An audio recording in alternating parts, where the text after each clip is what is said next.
Bom, nós temos hoje a missão de discorrer sobre o tema que está no livro Fonte Viva, é a mensagem número 178, Reverência e Piedade. E esse é o tema que nos inspira e para discorrê-lo nós também buscamos atrelar a mensagem de Paulo nessa passagem a outras passagens também do Evangelho. Então, Paulo, neste tema, reverência e piedade, nos diz: sirvamos a Deus alegremente, com reverência e piedade. Ou seja, sirvamos a Deus com respeito, com reconhecimento, com admiração.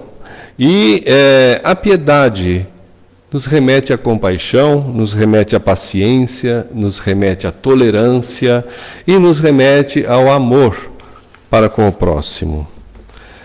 Nós passamos na semana passada, nesse final de semana, a comemoração do dia de Páscoa. É uma comemoração que tem uma influência comercial muito forte, mas eu gostaria de iniciar a nos ater pela mensagem cristã que traz essa data. E como todos nós, nesta data, nós trocamos mensagens, nós recebemos mensagens e nós nos cumprimentamos.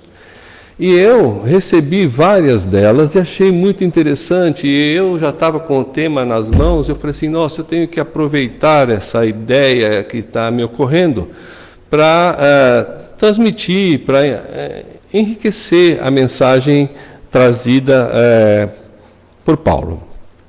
Então, o que eu recebia nesta data?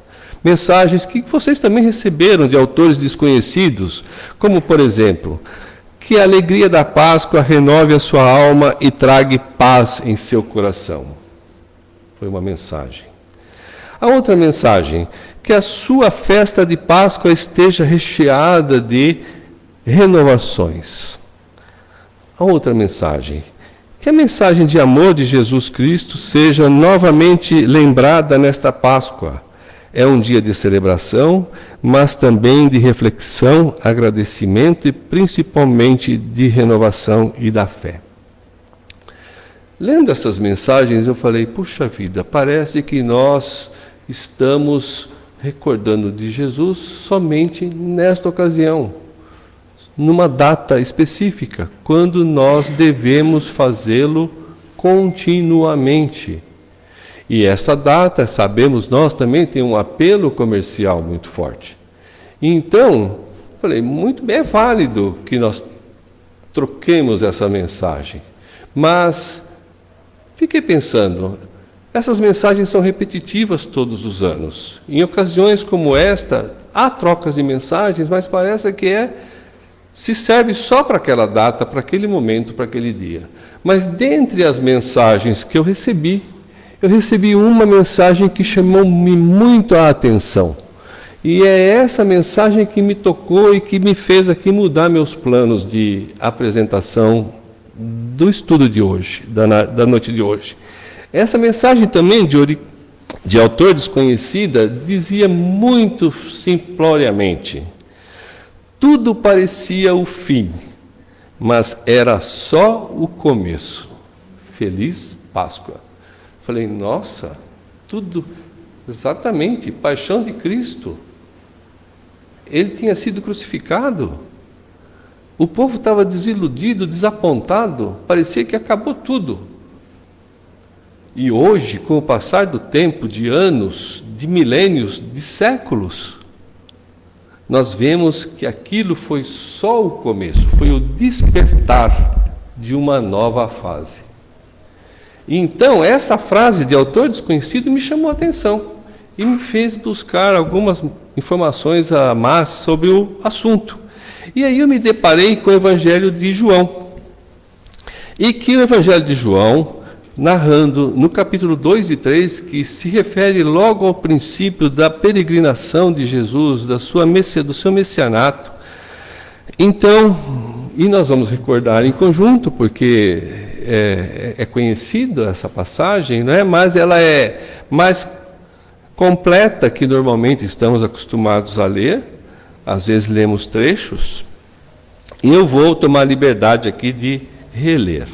Mas antes de reler, como se refere à Páscoa, ela faz menção a duas Páscoas. A Páscoa dos judeus e a Páscoa dos cristãos. E aí eu fui a recordar que a palavra Páscoa em hebraico significa Pessach. Eu não sei se estou com a pronúncia correta, mas os judeus comemoram essa data da Páscoa porque representa a libertação do povo hebreu da escravidão dos egípcios. E é a passagem dos judeus, dos hebreus, no Mar Vermelho, que terminou essa escravidão e eles foram, então, libertados por Moisés. E isso é comemorado por eles como a Páscoa dos judeus. A Páscoa dos cristãos, que é uma das datas mais importantes do cristianismo, representa a ressurreição de Jesus, o seu reaparecimento, sua materialização após a sua crucificação, e que é entendido como uma passagem. E é uma passagem pelo reconhecimento, pelo ressurgimento do Cristo após a sua crucificação.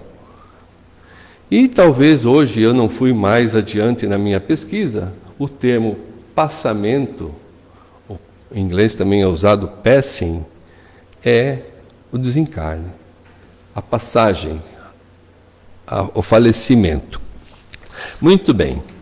Então, no Evangelho de Jesus nos encontramos, e essa introdução se deve ao fato de que logo no início, João diz: Jesus foi para Jerusalém, pois estava se aproximando a data da festa da Páscoa dos judeus, para que a gente não confunda uma Páscoa com a outra. Ao chegar à área do templo, Jesus se deparou com os vendedores de cereais, de ovelhas, de aves, os vendilhões do templo. E enfurecido, expulsou todos para fora do templo, junto com as ovelhas e as aves, e disse: tirem isto daqui. Não transformem a casa de meu divino Pai em uma casa de comércio. Algumas associações a gente já consegue fazer. A Páscoa e o comércio, bastante explorado nessas datas.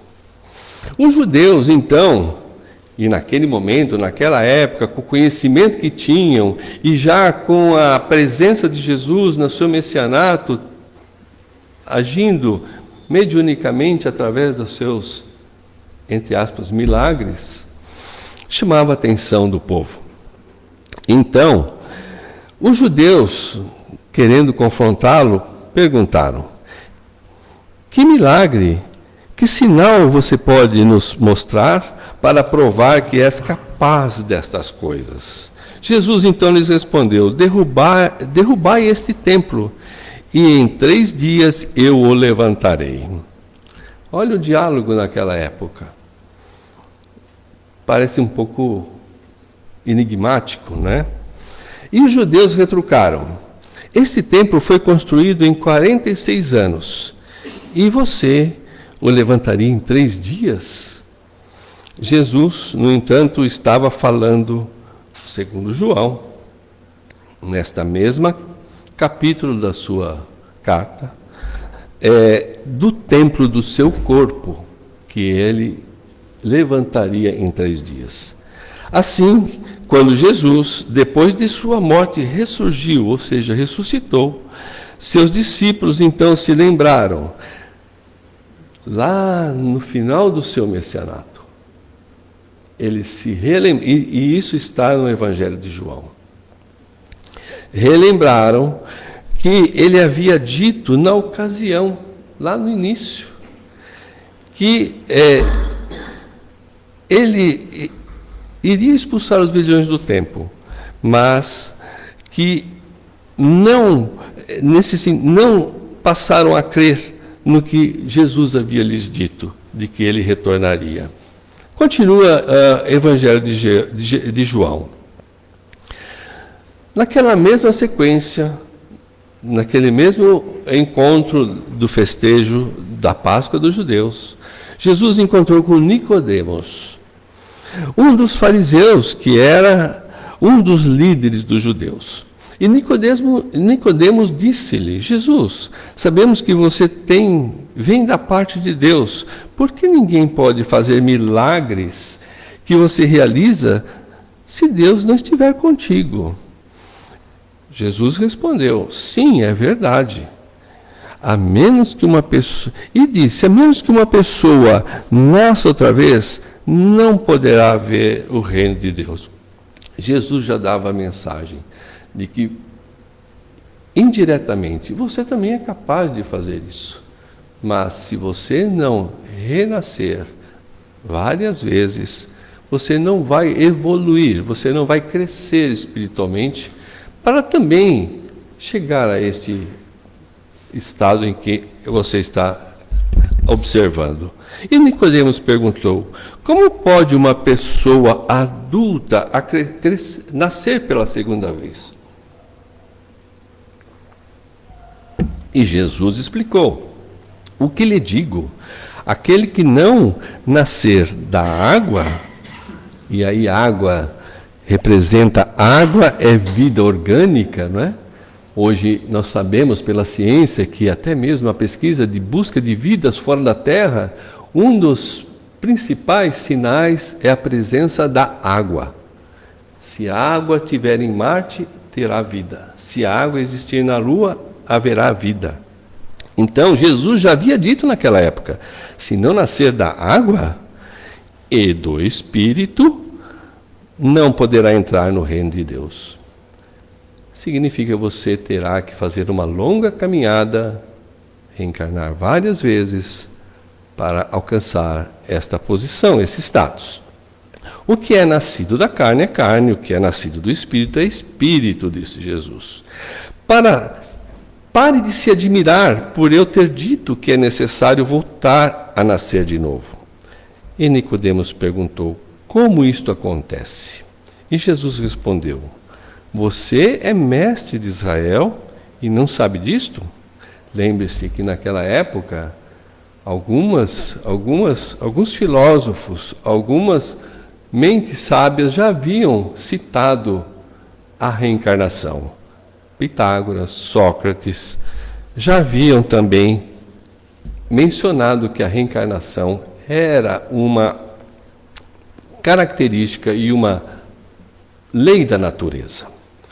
Então, disse Jesus: vocês não aceitam meu testemunho. Se eu digo coisas terrenas e vocês não creem, então como vão crer se eu lhes disser das coisas celestiais? E essa passagem destacamos aqui que nós tínhamos dificuldades para entender naquela época as mensagens passadas por Jesus, mas as suas mensagens ficaram gravadas e foram anotadas pelos apóstolos, que deram sequência a essas passagens que chegam até os nossos dias, que chegam até os dias de hoje, e que foram melhor explicadas pela codificação por Allan Kardec, na sua missão de revelar o Consolador prometido. E ali encontramos um dos seus parceiros, seus colaboradores nesse trabalho da codificação, que foi Leon Diniz.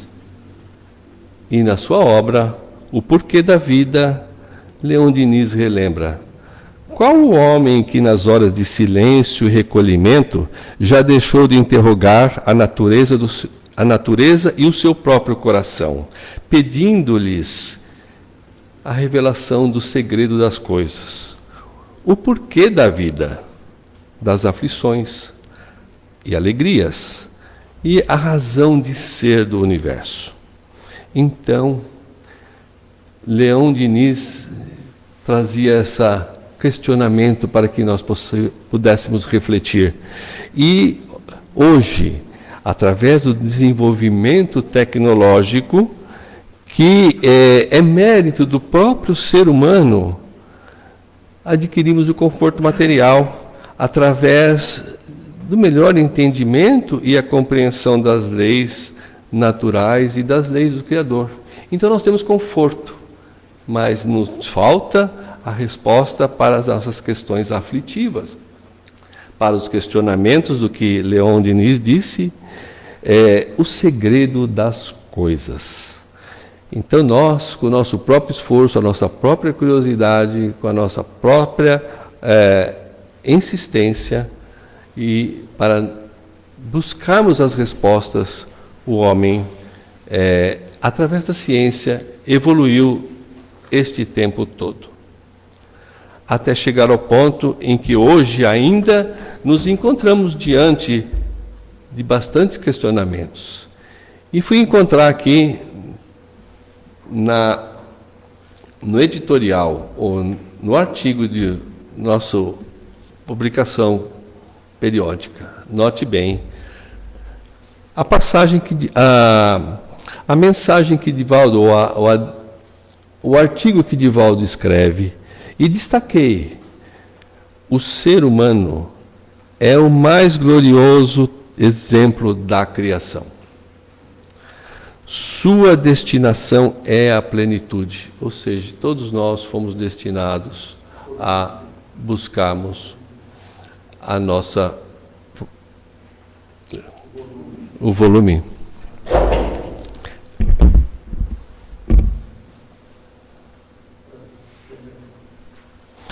Então escreve Divaldo.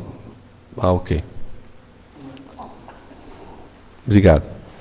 Então escreve Divaldo: o ser humano é o mais glorioso exemplo da criação. Sua destinação é a plenitude. Então todo esse esforço, essa mensagem trazida por Jesus, que foi com o tempo decifrada por nós, e por nós refletida, ainda hoje persiste e nos auxilia na nossa busca pela nossa evolução, a destinação à plenitude. Através dos bilhões de anos, alcançou a inteligência e, mediante o pensamento, viaja às estrelas, as micropartículas, interferindo inclusive nas leis universais.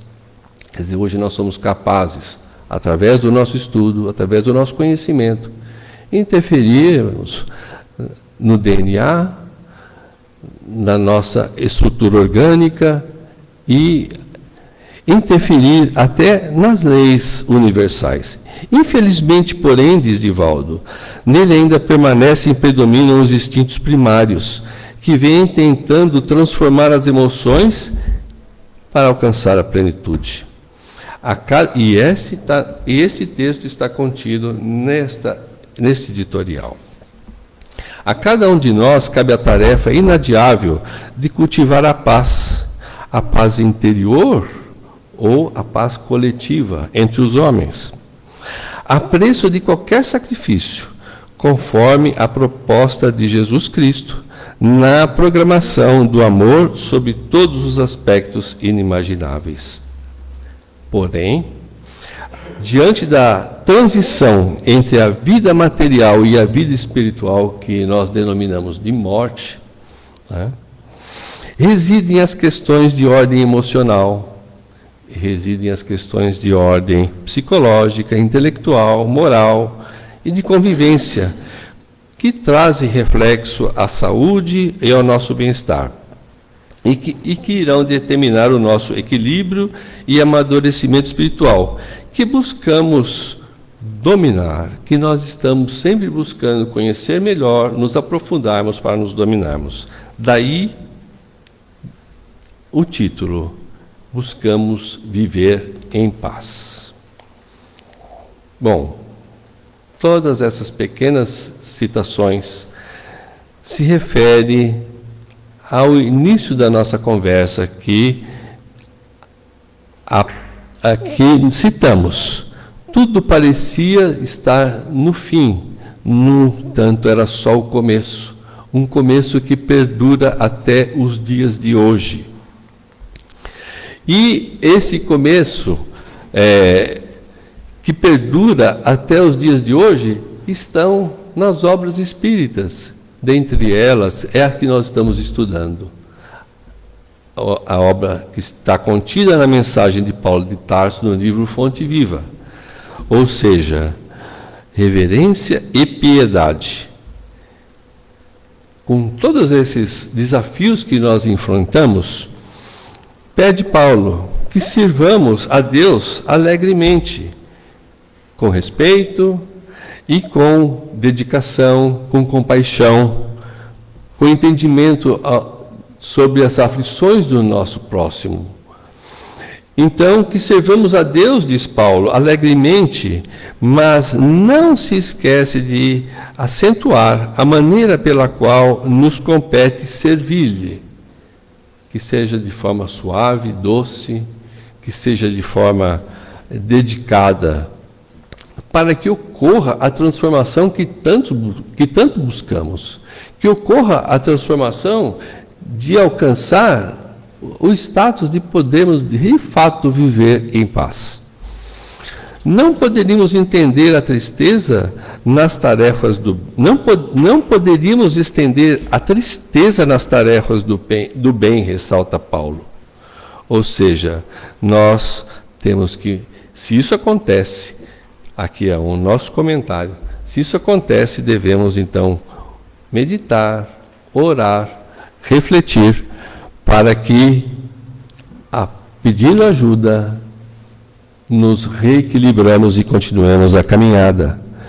Não poderíamos estender a tristeza nas tarefas do bem, reforça Paulo. Então, todos os elementos da natureza obedecem às leis do Senhor, revelando a alegria e beleza, ou seja, o Criador em si, na forma como nos apresenta a casa que nos cede, aonde nós habitamos, Ele deixou preparado nos melhores requintes para nos acomodar, para nos acolher. Então, diz Paulo, repare na constelação que brilha na noite, quanta beleza existe em toda essa natureza. O sol que transborda de calor e luz, o sol que nos oferece a energia que precisamos, a energia que chega às nossas plantas, que nos alimenta e que nos abastece. Cobre-se a terra de flor e de verdura. Tem a fonte da cachoeira, que seria o caso, a cantiga peculiar. Entoa o pássaro melodias de louvor. Não seria justo, pois, trazer ao serviço que o Mestre nos designa o pessimismo e a amargura. Então, Paulo nos alerta que tudo que nós fizermos para o próximo ou para trazermos a contribuição necessária para promovermos a nossa evolução deve ser feita sem amargura, sem pessimismo, mas com confiança de que estamos ajudando a construir um mundo melhor. Na mensagem de Paulo, ele continua: o contentamento de ajudar é um dos sinais da nossa fé. De fato, se nós fizermos com o coração aberto e com a certeza de que estamos contribuindo, este é o melhor sinal de que temos fé e acreditamos naquilo que estamos fazendo. Se não for assim, então é melhor nós, primeiramente, nos amadurecermos para entrarmos no engajamento de uma tarefa edificadora. Entretanto, diz Paulo, é necessário que a nossa alegria não se desmande em excessos. Interessante o cuidado de Paulo. Nós temos que ter dosagens para não ficar ansiosos, para não sermos demasiadamente exagerados naquilo que fizemos. Fazemos com discrição. Nem ruído inadequado, nem conceitos impróprios. Temos que ser discretos nas nossas atitudes. Nem palavras menos dignas, nem gargalhadas que poderiam apenas sugerir sarcasmo e desprezo. É interessante a mensagem de Emmanuel, através da inspiração que ele teve na passagem de Paulo. E é o da educação básica, que todos nós devemos ter, em qualquer ambiente, no respeito com os outros, na nossa convivência social, na fila de um atendimento público, na espera da nossa vez para ser atendido, enfim, nós devemos manter o respeito e a educação entre nós, em primeiro lugar. Então, diz Paulo, sirvamos alegremente com reverência e piedade. Reverência para com o Senhor e piedade para com o próximo. Não podes personalizar o todo misericordioso para lhe agradar. Não se espera que a gente invente altares, símbolos, alegorias para exaltar a figura divina de nosso Pai Celestial. Mas podemos servir-lhe diariamente na pessoa de nossos irmãos de luta, ou seja, através do próximo, amando ao próximo.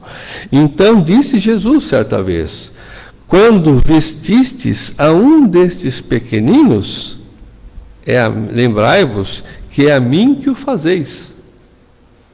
Aí está a mensagem que Paulo quer nos passar.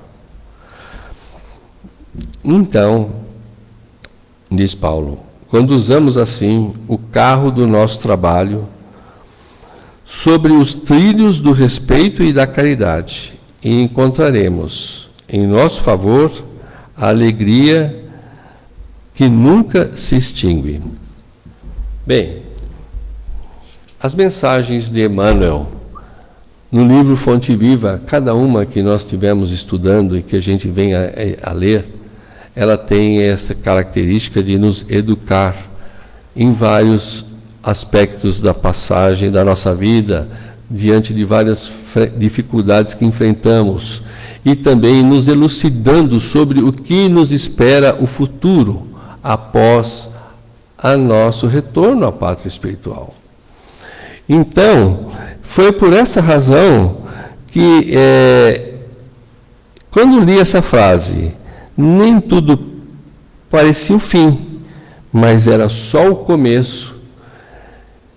Lembrei-me então de todas as passagens do Evangelho que descreve, discorre, no sentido de nos auxiliar, de nos assistir, de nos dar elementos, de nos dar suporte, de nos permitir, a nos encorajar a enfrentar a vida tal qual é, mas também modificá-la, para que possamos transformar este momento que nós vivemos num momento mais feliz, num momento melhor, e que esse momento nos seja prazeroso e que a gente realmente tenha a oportunidade de crescer na encarnação em que estamos usufruindo, que estamos tendo. Então, tudo parecia fim, mas era só o começo que continua e que não terminou e que devemos continuar a trabalhar por ele. Eu creio ter passado uma pequena parte da mensagem que me foi proposta e espero que tenha contribuído com alguma reflexão para que possamos levar para nossos lares, para nossa casa e para conosco, para que a gente possa nos encorajar na nossa caminhada. Em se tratando de paixão de Cristo, então,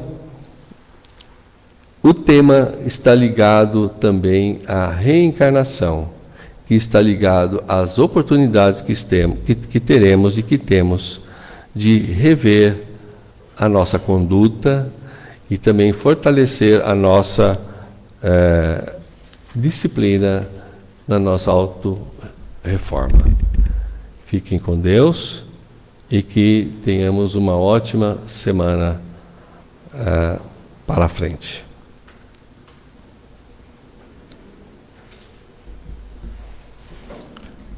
Nós, neste momento, que